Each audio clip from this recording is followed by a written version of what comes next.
everybody. Thanks for joining us on this Wednesday, March 4th, here on the WLBT Plus Digital News Desk Update.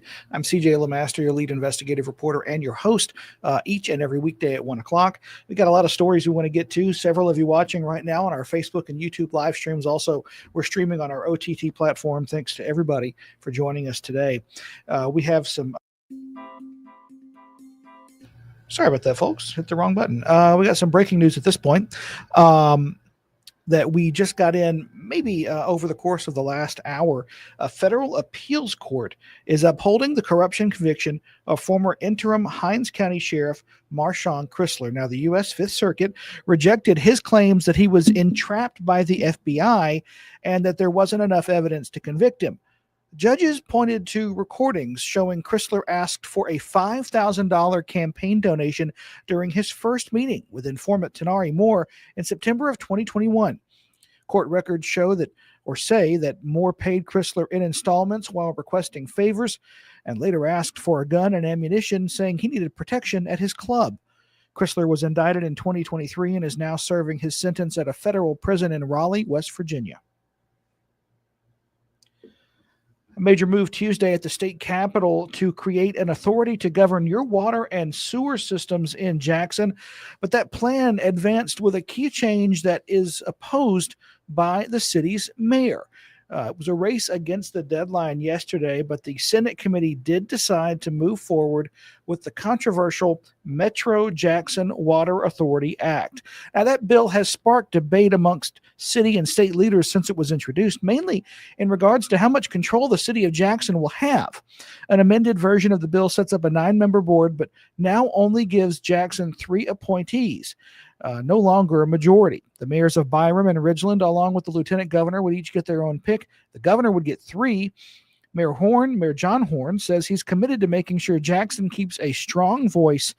Energy Committee Chairman Joel Carter says this is a work in progress, but a necessary one to keep, in his opinion, the city from going under. And at first was kind of a standoff. So, I mean, it's a very contentious issue, but something's got to be done. Like I said in committee, we're not a third world country and everybody deserves clean drinking water. And people are going to have to pay their bills. I mean, there's no way to have a sustainable water authority whenever they cannot collect their revenue.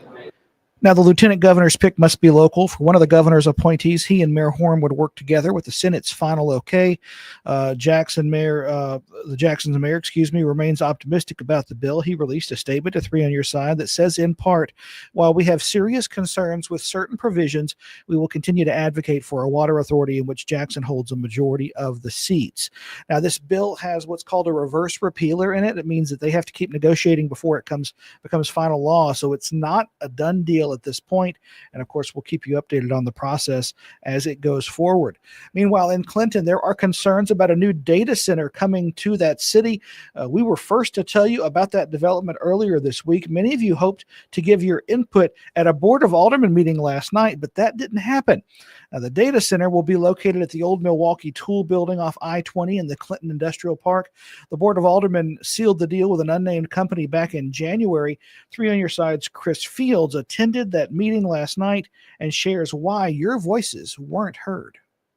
Dozens of Clinton residents showed up Tuesday night with a purpose, and that was to get answers about a project that many only learned about in a 3 on Your Side news report. And get this, the meeting adjourned without giving them those answers or a voice. Now, the mayor said there's a reason why certain details about the data center is not being made public, but city officials promised that this will be one of the largest economic development projects in the history of Clinton and Hinds County. Clinton City Hall was packed wall to wall. Many of you waiting to chime in on the $750 million data center coming to Clinton. Well, I was looking for answers, and unfortunately, we didn't get anything. We didn't get anywhere. Well, that's all because the item wasn't on the agenda, and the topic was not up for discussion, leaving many of you walking out feeling the same way you entered. Well, I'm sure they've taken these things into account in making the decisions they've made so far. I think the public deserves a chance to weigh their input on it as well in the community. Many of your concerns include air quality, noise, and energy consumption. What it's going to provide us from a tax base for the city. I want to hear some more about who this potential unnamed company is, more about their plans for it moving forward, and in particular about how they're going to mitigate those concerns that we have. Though many of you didn't voice your opinions at the meeting, Mayor William Purdy read a statement on behalf of the city assuring that you have nothing to worry about because of ongoing negotiations with developers. Details to the public are limited right now. I don't know, it kind of makes me kind of sad because I would love to know exactly what's going on within the city, especially if we get in something so severe that other cities are having so much doubt and so much harm and cause for that. I would like to know exactly what's coming in our city. Now, board members also told me there will be a time where you can come out and voice your concerns and opinions about this project. Now, when will that happen? They hope very soon. Reporting in Clinton, I'm Chris Fields, 3 on your side. And of course, in other news, law enforcement agencies are responding after threats were made against multiple schools in the metro area in recent weeks. The most recent one happening Monday at Germantown Middle School in Gluckstadt. Police Chief Barry Hale says that around 1 that afternoon, officers went to the campus after a caller threatened to fire shots at the school. The middle school and the high school next door were placed on what's called a soft lockdown. The chief says the caller was a juvenile who once attended Germantown Middle and now lives out of state.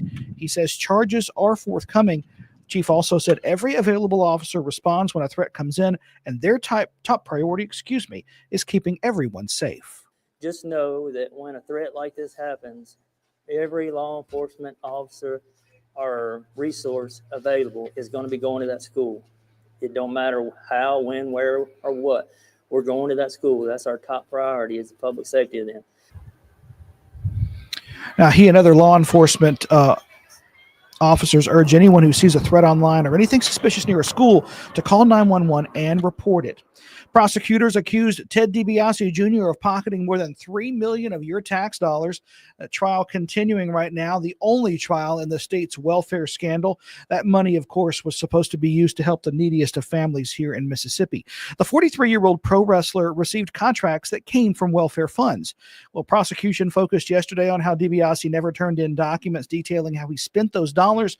Our Quentin Smith was inside the courtroom and has details on the proceedings that took place yesterday.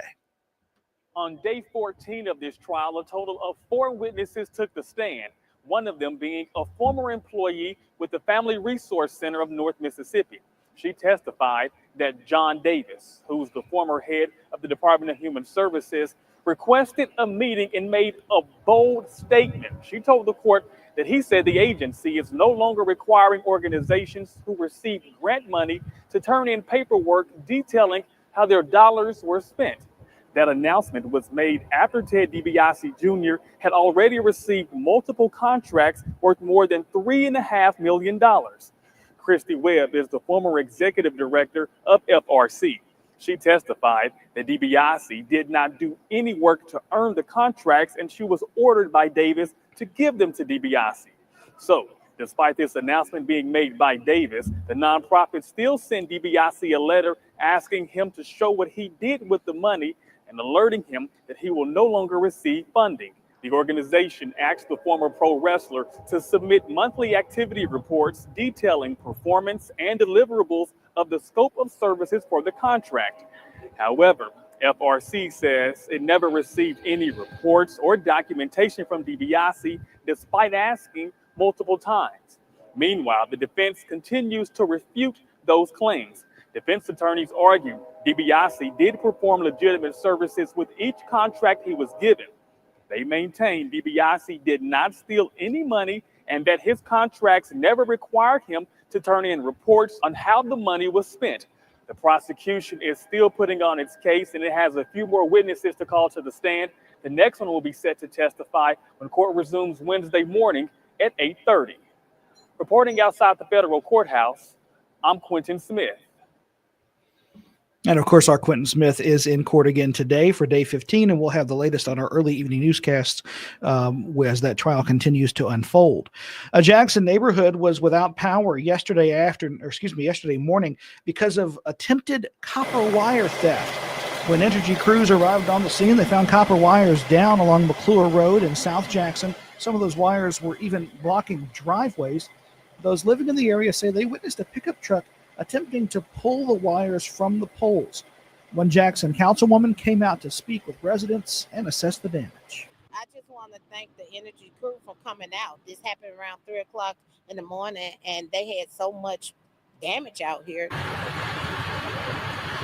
Now, Entergy released a statement in response to the outage, saying in part that they've replaced 6 poles and power has been restored to the 28 customers impacted by that outage. Of course, we'll continue to follow that story to see whether or not we end up having any arrests or anything like that as that investigation continues. Some of you today getting in on the conversation saying hi. Melissa Price saying good evening, happy Wednesday. Melissa, hope you're doing well. Britt saying happy Wednesday as well. Hope you're doing wonderful on this work week. This is hump day and we are halfway through it. So just a few more days until the weekend. Our first alert weather team will be in here at 2:30 to give you an idea of what we can expect this weekend. And also our early evening newscasts start at 4 p.m. on air and online on the OTT app as well. And of course, for the latest breaking news, anything like that, be sure to check out WLBT.com. We will update that throughout the day as the news of the day unfolds and we get more information for you. Thanks to so much for everybody watching today. We appreciate you taking time to join us for this update of the top stories. Once again, I'm CJ Lemaster, your lead investigative reporter and your host for this Digital News Desk update every day at 1 o'clock. We'll see you back here tomorrow at 1.